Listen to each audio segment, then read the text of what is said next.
Kamusta mga bata? Ang ating paksa ay tungkol sa pamayanan, ang pamayanang rural at ang pamayanang urban. Tara, sabay-sabay natin pasyalan ang pamayanang rural at ang pamayanang urban. Unahin na natin sa pamayanang rural, kung saan ang karaniwang bahay dito ay yari sa kahoy o yung tinatawag nating bahay kubo na karaniwang malapit sa mga kapatagan. Ang pagsasaka, pangingisda, at pagtatanim ang karaniwang hanap buhay dito.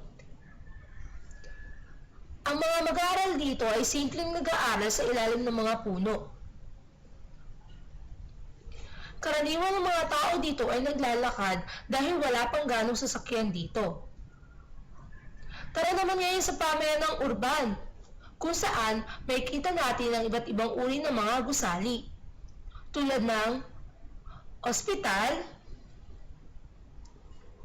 paaralan, at maging simbahan. Dito naman, may iba't ibang uri ng pasyalan.